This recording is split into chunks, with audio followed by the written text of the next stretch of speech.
Professor's Take. Today we have Professor Timothy Vogus, who is the Faculty Director of the Leadership Development Program. For any incoming first years, you will also potentially be taking LTO with Tim Vogus. And as you heard, he is a big hip hop fan. So for any other hip hop fans in the room, feel free to reach out to him for any questions. With that, Tim, I'll let you take it away. Great. I'm going to share my screen and get us started. Let's make sure I'm sharing the right thing. Okay, here we go. All right.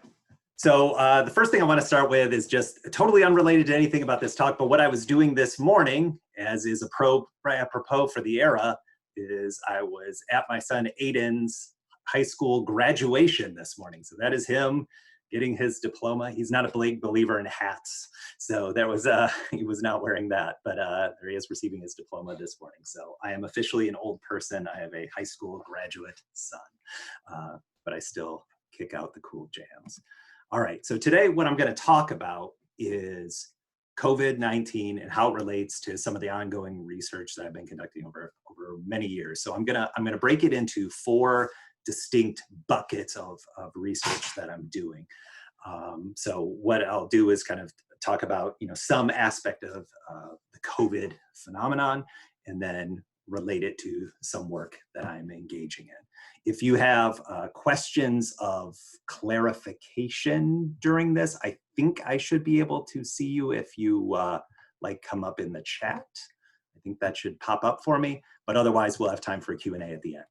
So the first aspect of my research that relates to COVID is really what I would consider the second wave. So the first wave is obviously the devastating health consequences of COVID-19, but I think the big second wave is around the care providers and really all of us in a way about the kind of looming mental health crisis and the emotional exhaustion, the burnout that's likely to unfold after this and is starting to unfold during it. And that's really prevalent in the healthcare context where I do much of my research, because people were already at levels, really high levels of burnout. So some estimates put it around 50%, others have even upwards of 70% of nurses, physicians being burnt out. So it's a really big problem. And then you add the layer of this pandemic where people are having to use garbage bags for personal protective equipment and all these types of things, right? Like it makes sense. There would be this kind of second wave of these types of consequences. So a lot of my research is around, how do we cope with these kind of circumstances? What kind of practices, tools, approaches might help us a little bit?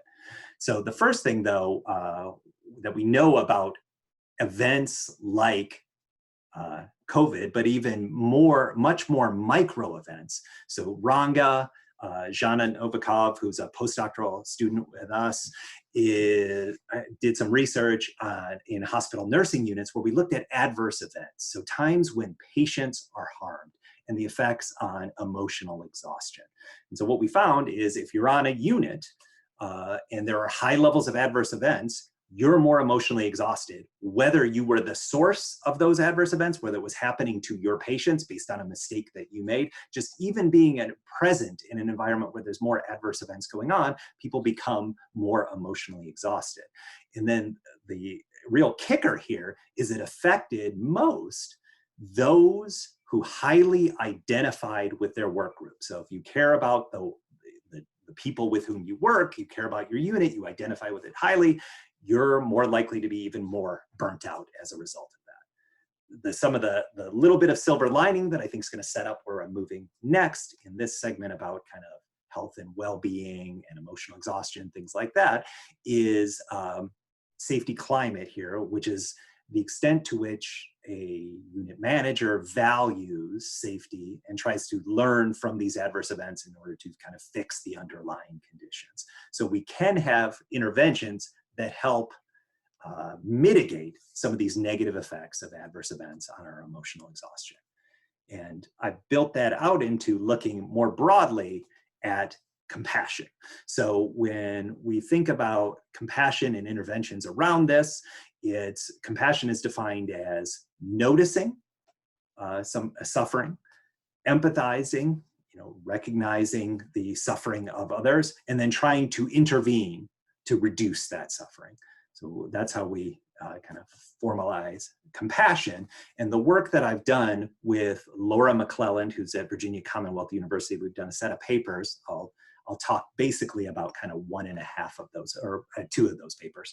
In the first paper, we looked at what we call compassion practices. The reason why we went to practices is so much around compassion, resilience, all these kinds of things in healthcare contexts are basically telling nurses, doctors, staff, everybody who's working in the healthcare system, hey, fix yourself. Here's an online training where you can become more compassionate. Why don't you go meditate for a while and some loving kindness, compassionate meditation, or why don't you take an extra course to make yourself more resilient?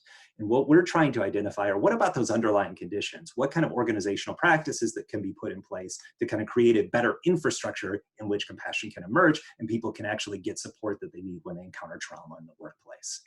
So one of those things is compassionately supporting caregivers. What kinds of things do those mean in healthcare context? Well, those are things like what are called Schwartz rounds. So a bad thing happens, an adverse event happens, and it creates a forum where people can process that emotionally. A lot of times what's going on in healthcare organizations are mortality and morbidity conferences, things like that, which is about figuring out clinically what went wrong. But the Schwartz rounds and things like that are about, how do we process this emotionally? How do we help support each other emotionally? One organization that has a really interesting practice around this is the Cleveland Clinic, which has something called a code lavender. So a code is when a patient's crashing and you have a rapid response team that kind of moves to that patient to try to rescue them. This is the same kind of idea, except it's for emotional traumas, workplace traumas. You encounter, patient dies or something like that. But even more mundane things, you just get overwhelmed. It's a traumatic experience, a really rough interaction, something that throws you off in the course of your shift. You can say, hey, code lavender, I need some help. And then they have kind of an infrastructure of chaplains and other trained folks who can kind of intervene and help you through that day and support you. So those are some examples of ways in which organizations might compassionately support caregivers. Other things are around recognizing and rewarding compassion. And that's compassion to patients, but also to your peers, right? Like, are you helping out? Are you pitching in? Are you showing care for others? So what we did with these sets of compassion practices, we created as we do, a 5-item survey, items rated on a 1 to 5 scale. We measured them for a series of a set of hospitals. So these were at the hospital level. I believe we had like 269 hospitals or something like that in the final sample. And what we found was these compassion practices. So if an organization was more support, compassionate support for caregivers, more recognizing and rewarding of compassion, it was associated with 2 forms of better patient experience, or how did the patients rate the overall quality of the hospital? So there was a positive association there. The star in the diagram is meaning statistically significant. And then the other was, would they be willing to recommend that hospital to others? So kind of a net promoter type score. And HCAHPS is a way in which hospital patient experience is evaluated, and it's consequential too, because it influences how hospitals get reimbursed or don't, how they get rated through the Center for Medicaid and Medicare Services, their star rating system. So it influences a lot of different things. Leapfrog Group, which is another external agency that rates hospitals and their overall safety. So these things are influential outcomes. So we find some evidence that these compassion practices matter. And in separate work, Laura McClelland found that compassion practices are also associated with higher levels of psychological vitality, greater job satisfaction, and lower emotional exhaustion for nurses and other frontline care providers. When we think about how we might turn that into practice, Laura and I have another paper that just came out and is like, unlike many journal articles, like the one that was just previous, this one is open access. So you can get it for free anywhere. And it's short. It's pleasantly short relative to the other things I write, which are tough slogs. So this is about compassionate leadership and how can we conceptualize it? What does the research tell us so that people might be able to put it into practice in the face of something like COVID-19? When you think of compassionate leadership, what is it? We talk about it as 3 different sets of activities. So compassionate interactions. So there was this really interesting study done with patients where physicians were given an intervention and were told to say something along the lines of the quote I have here. And it takes about, 30 seconds for them to say, I know this is a tough experience to go through. I want you to know I'm here with you. Some of the things you hear today may be difficult to understand. So I want you to be comfortable stopping me if something I say doesn't make sense. We're, here together and we'll get through this together. So you can see each of those underlying portions. Tough experience. I'm noticing the suffering. Maybe difficult to understand. I'm trying to empathize with your perspective. And then we're here together and we're in this together.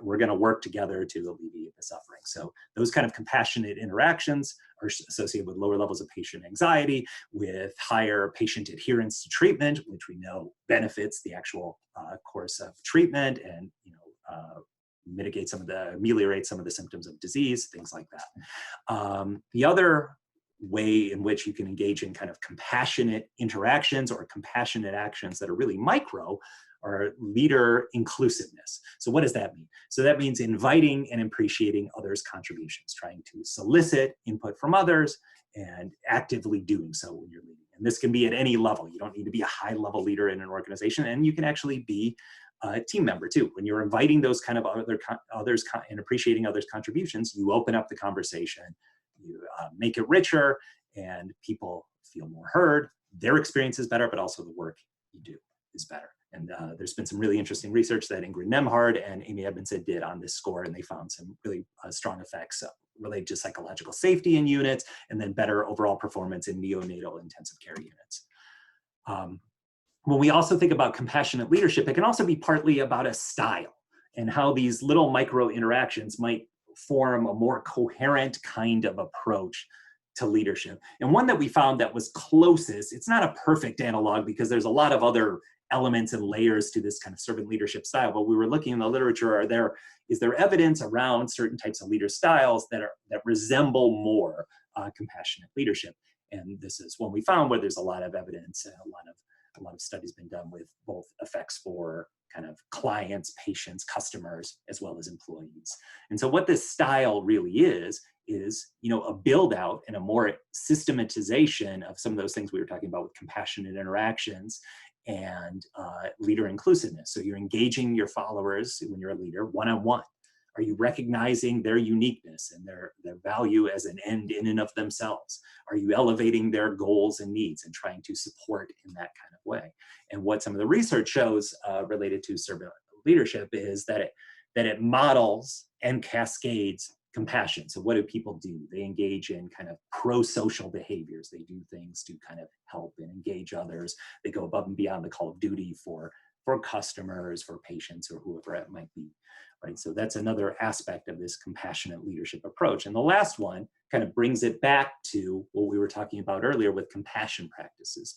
So compassion practices and systems, what do we find is that institutionalizing kind of these compassion bundles. So when you have rewarding and recognizing compassion, which I mentioned earlier, supports and environments that kind of allow people to emotionally process traumatic events, but also on the front end, when you're hiring and you're bringing people into the organization, are you signaling the importance of compassion and related kind of values, working collaboratively and together?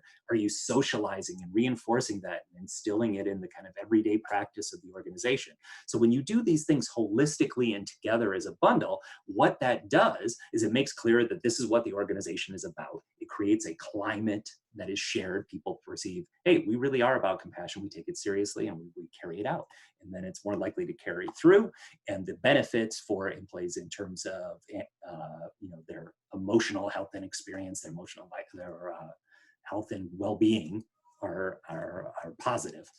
And then there are also some other practices that Jacobi Lilius and her co-authors found that are closely related to compassion. So it's not just these kind of things that we're talking about that are more kind of HR type practices, but just practices that build and deepen connections among people.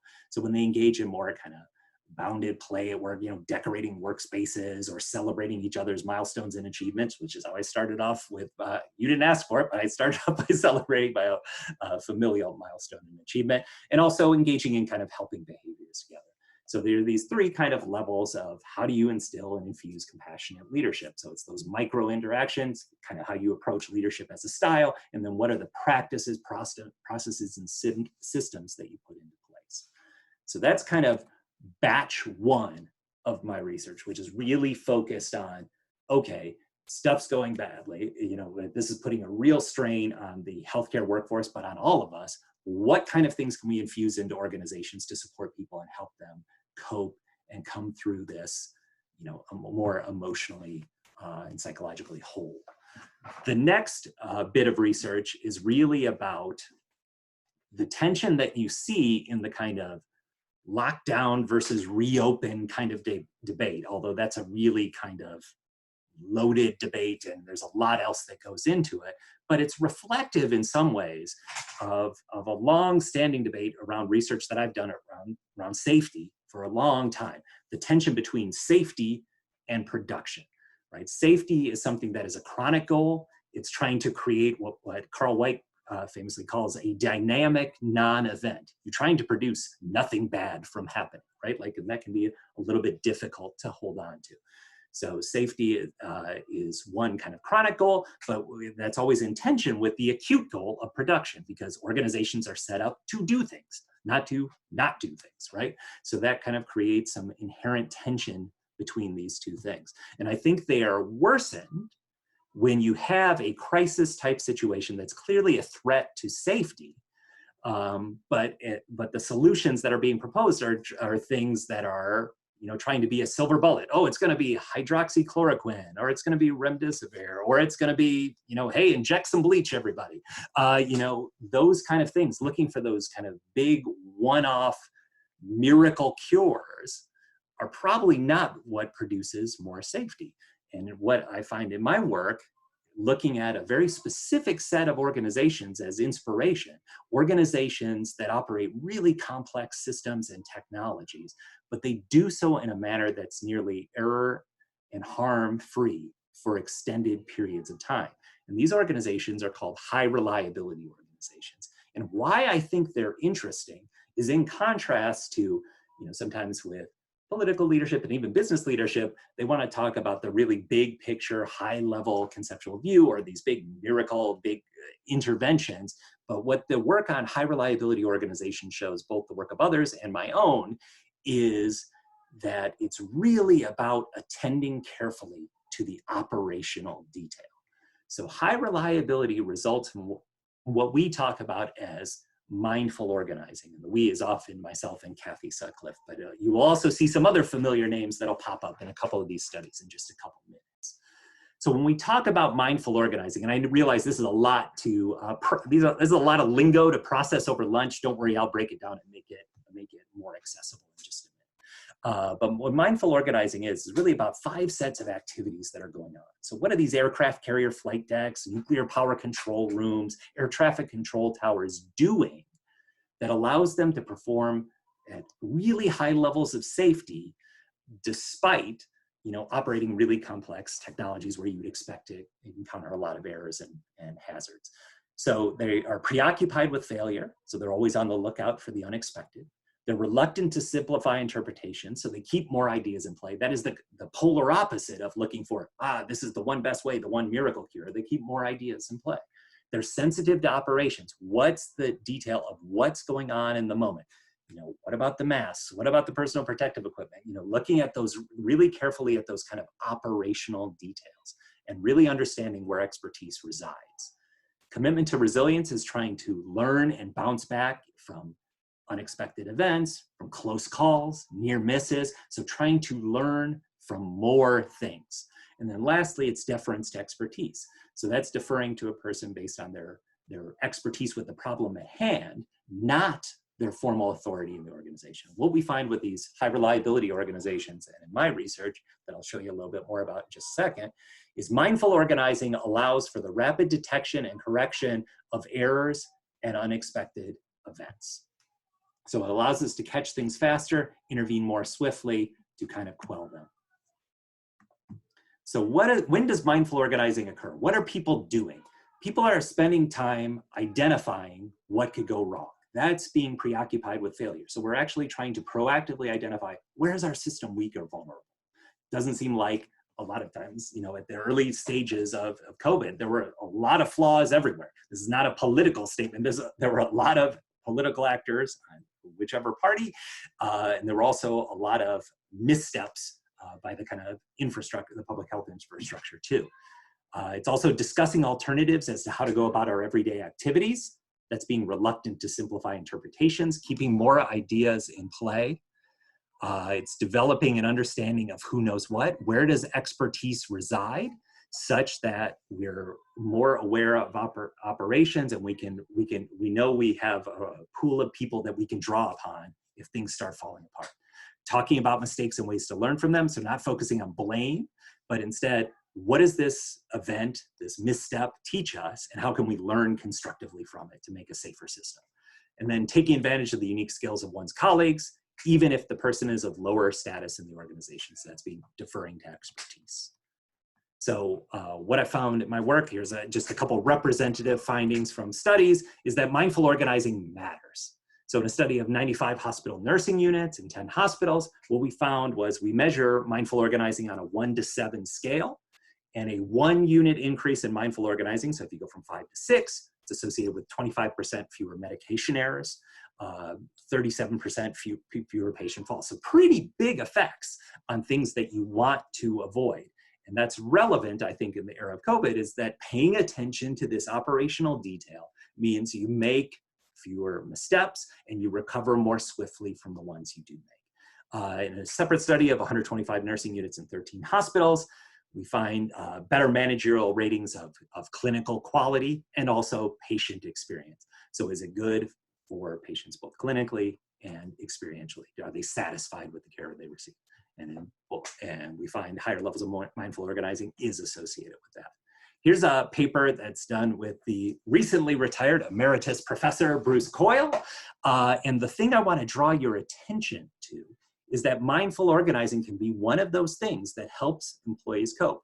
One of the earliest slides I showed you was about adverse events generating higher levels of emotional exhaustion, even if you're not involved in the adverse event. And safety climate being one potential resource to help people out. Another potential resource is mindful organizing. And so what can mindful organizing do? So if you're in a unit that has high levels of adverse events, but also high levels of mindful organizing, what we find is that there's a reduction in the level of emotional exhaustion on the unit. So it helps people cope constructively with that.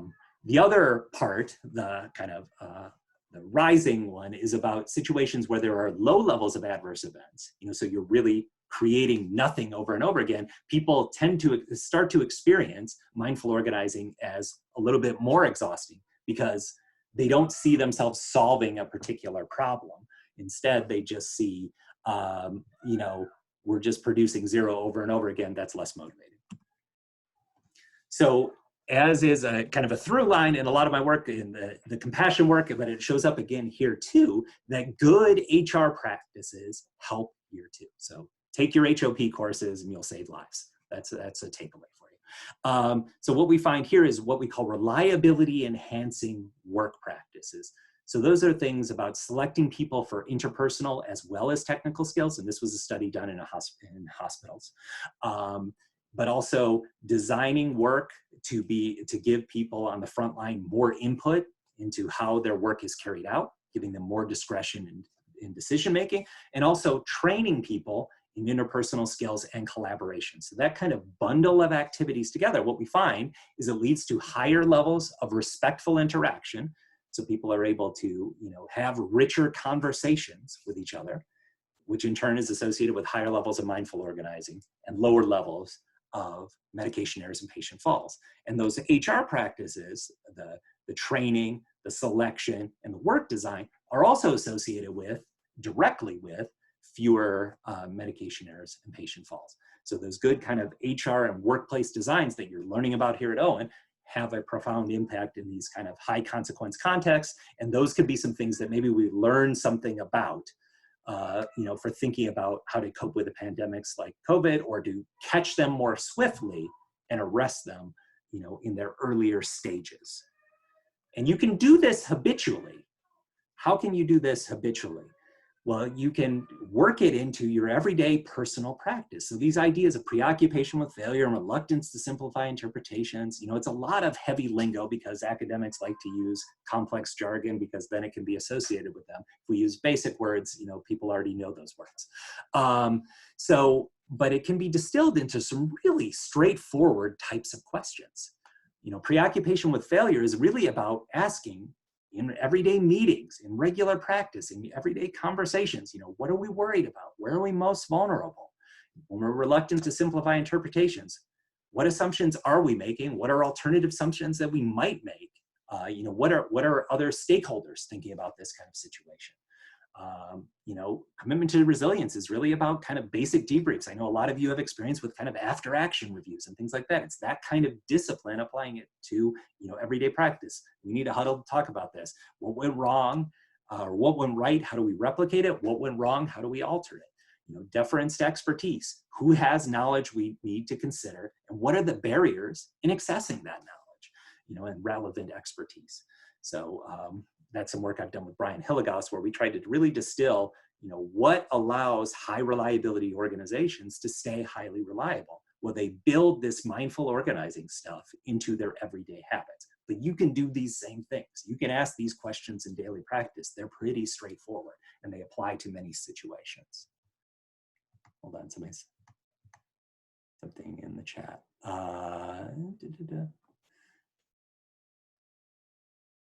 Yeah, so okay, so I'll take that question at the end because it's a little bit more of a conceptual question.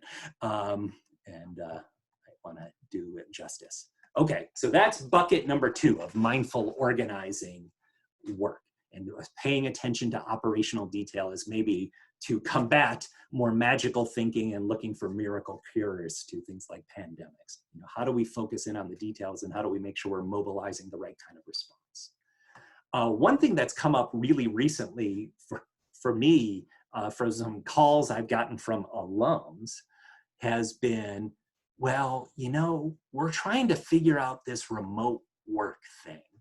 And what we're really interested in is, how do we keep people performing at a high level? How do we ensure that they maintain their performance even under these circumstances? So the implicit, and in one of these calls, even the explicit statement was, how do we know people aren't just sitting around watching Netflix all day? And I think that's a fine concern. Obviously, I prioritize some different concerns in my research, like, how are these people staying healthy? But this is important, right? Like, organizations need to keep moving, right? Like, need to keep the doors open, they pay people's bills and all that kind of stuff.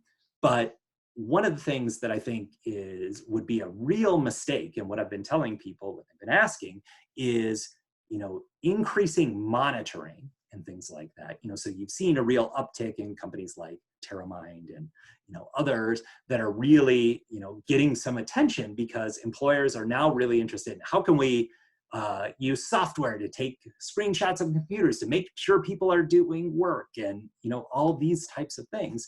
And the problem is that complex interdependent work, and really any kind of work, relies upon trust. And when you start heavily monitoring people and showing you don't trust them, the only way for you to get trust is to trust, right? Like, so that's some of the vulnerability that's inherent in it. So I think what I've been encouraging companies who are thinking about this is to maybe relax a little bit of the process control, because that's what this is really about, controlling the activities that people are engaged in, and instead maybe focusing a little bit more on outcome control. What are the things that really need to happen, really need to occur? Because, if you start having all kinds of check-ins with employees and things like that, they're going to notice, right? Like all of a sudden the manager who paid no attention to me over the past year now wants to check in with me every other day. And it's really about, just a cover story for, hey, are you doing enough work? And instead, if you're going to shift in that kind of direction, it has to be a direction where there's actual some development, some concern, some of those other things that I was talking about more compassionate leadership, but it has to be sincere.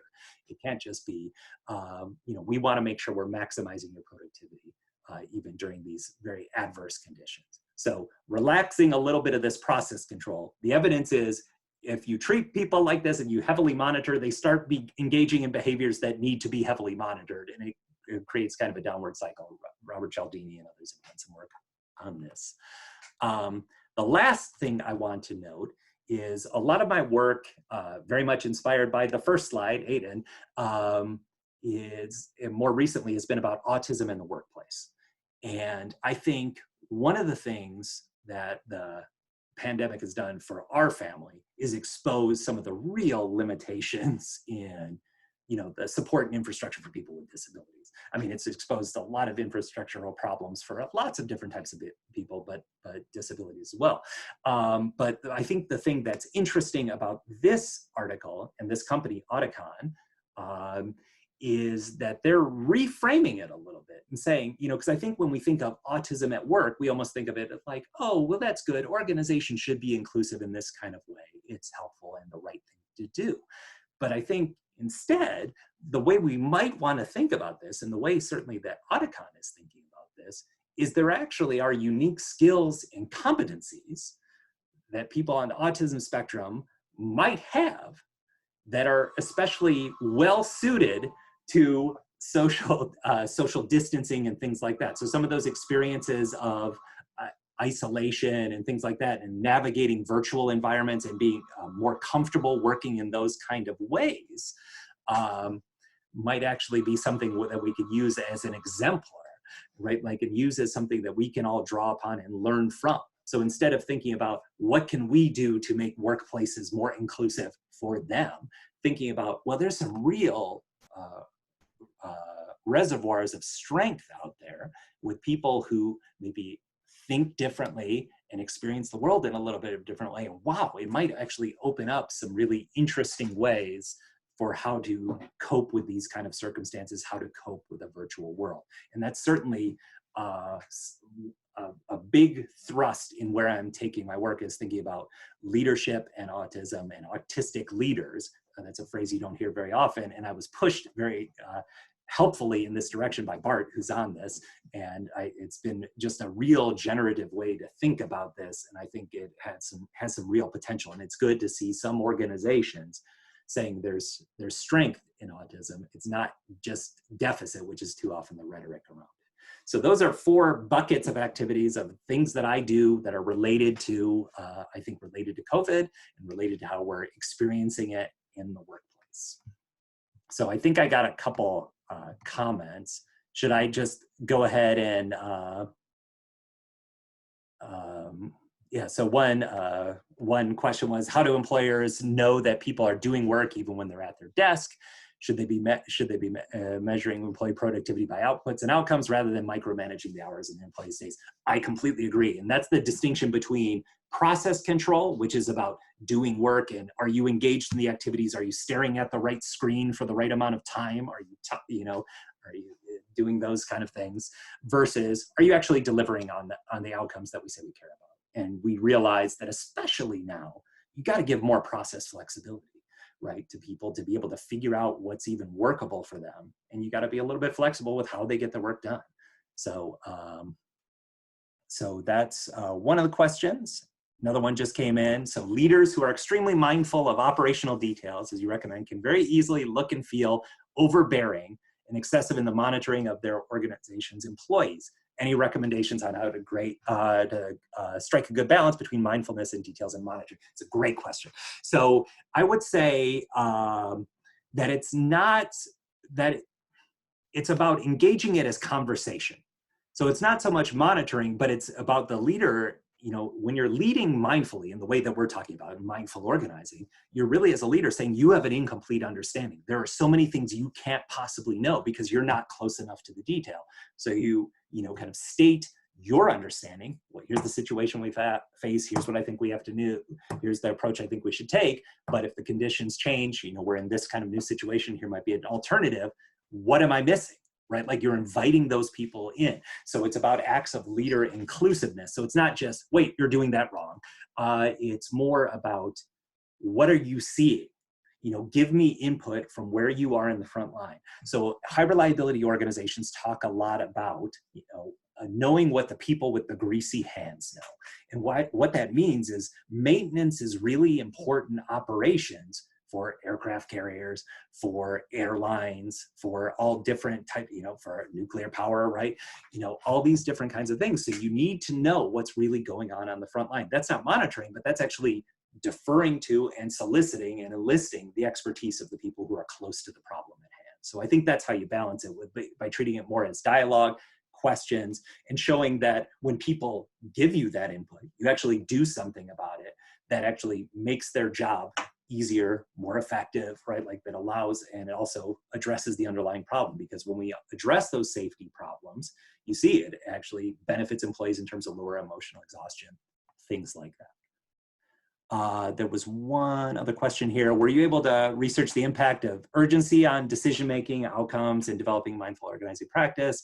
Imagine clinical environment moves very quickly, especially during an emergency situation, which is when processes are most vulnerable. Yeah, so the idea of mindful organizing is to be able to get ready people's minds, right? Like, so you have these kind of preoccupation with failure conversations, like during shift changes and things like that, to kind of prepare yourself for what you might encounter in the workplace. So you kind of ready your mind to go into the workplace, and then you're kind of set for the day with what to look out for. So it helps you make those kind of decisions more quickly and more effectively. And also you have an infrastructure then in place with, if I get into trouble and things are going wrong, I have that well-developed sensitivity to operations. I know where other people's expertise resides, and I know we have a norm of deferring to expertise. So it's okay for me to ask for help, right? Because they would do the same for me, because there are certain things that I'm expert on, there are certain things that you're expert on, and therefore we can have that kind of exchange, which allows people to move more swiftly.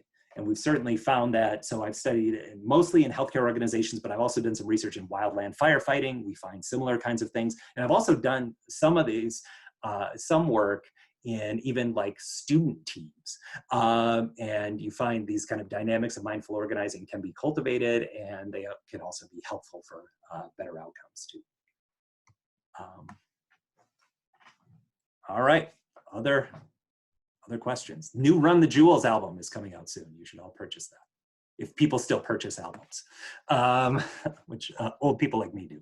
Have you or do you know of any studies that help those who are the designated warriors that they don't get burnout as well? Yes. Thinking of the lawsuits against Facebook and others when their army of content moderators reported high levels of PTSD and distress after having to watch hours and hours of disturbing content. Absolutely.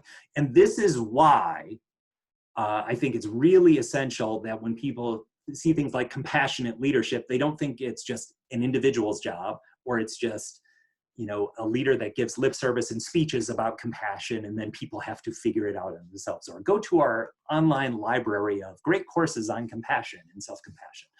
But instead, it's really about putting the practices in place in the organization that really support people. So if people are experiencing PTSD in this kind of way, I mean, the examples I've given previously about these kind of Schwartz rounds and other kinds of, the Cleveland Clinic's Code Lavender and these other kinds of in the moment kind of interventions of support are helpful, but probably aren't even to the level of sufficient in terms of, that level of trauma that people are experiencing, or moral injury and those kind of things.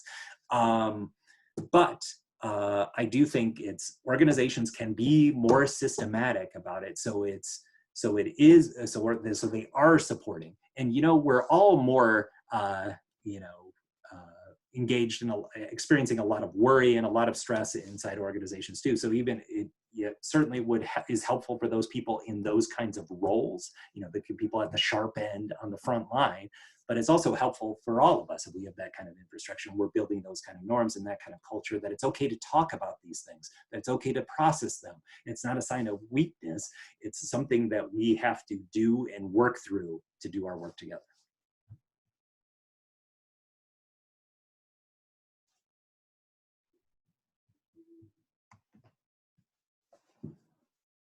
Oh, here's another one. Do you expect to see mindful organizing and other supportive HR practices you mentioned to increase or decrease in the near term? Could see it increasing as companies realize they need to prevent burnout and support their employees, but also see it decreasing as companies seek to slash costs, reduce workforce, etc. Yeah, I think that's a really important point. I think you're right that you might see an uptick of some of these kind of things to just say, hey, we care. Oh, but our budget for caring only lasted for 6 months. I think what I try to do with mixed success in my own attempts at interventions in organizations is to show how mindful organizing, compassionate leadership, these kinds of things are not expensive interventions. It's taking existing structures and processes you have around hiring, around socialization, approaches to giving feedback, those kind of leadership moments where I tell you what I'm expecting and things like that. It's about doing those in a slightly different way, tweaking them to an extent that it's really emphasizing the supportive aspects. It's kind of modeling the more mindful ways of handling a situation. I think those are the things that can be changed. And that's why we, just a few years back, after researching this stuff for a while, Brian Hilligoss and I wrote that piece about building habits. So I think it's those things around habits. And, there are a couple of good healthcare organizations, one being Virginia Mason Medical Center out in Seattle. They do a lot of interesting things with physician compacts. They do a lot of interesting things around how they run meetings, and they always make sure the voice of the patient is in the meeting, whether they're physically present or it's about asking questions that kind of elicit those things. So those are just changes that are consistent with the more supportive practice, managing burnout and those kind of things, but they're doing work mostly the same way, just with a little bit of a different twist and flavor. So I think those things are possible to be sustained, but it takes that kind of attention to the operational detail and the mundanity, the everyday mundane, right? Like it's not just in response to the pandemic, and that's one thing I also find in my research is that, healthcare organizations generally, healthcare is a very error-prone industry. Lots of people die every year from medical error. But they do well, some aspects of mindful organizing. And it's usually about, in a crisis, we pool everybody together to manage the crisis, right? Like the code type situations. So healthcare organizations tend to do that pretty well. What they do less well, and we find that in our data, but what they do less well is the more proactive kind of being preoccupied with failure, reluctant to simplify interpretations, keeping more ideas in play. They do that less.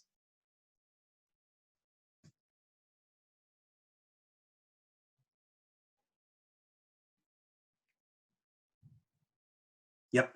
So simplifying interpretation. So what do I mean by that? So it's just like there's one solution, one way of doing something, whereas reluctance to simplify, if you think about it, in manufacturing, I believe it's Toyota, right? Like ask the kind of the 5 whys. So why is this happening? Why is this happening? Right?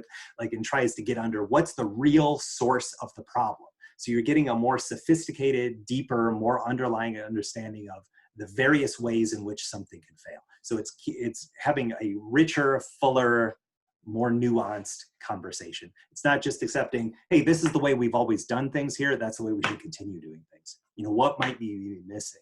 If we took the perspective of the patient, or if we took the perspective of the insurance company, or if we took the perspective of some advocacy organization, how might we think differently about our work? I hope that helps.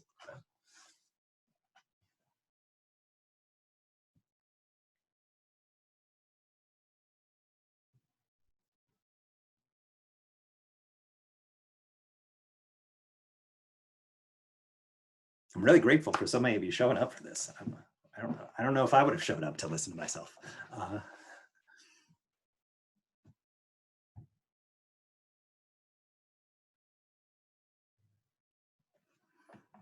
Okay, I don't see any more comments in the chat.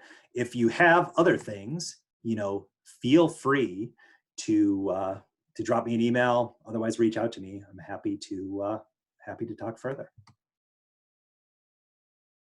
And Ishan, back to you. Wrap it up. Great, thanks, Tim. Really informative talk. Again, thank you everyone for joining. We have another session on Friday with Professor Kelly Goldsmith.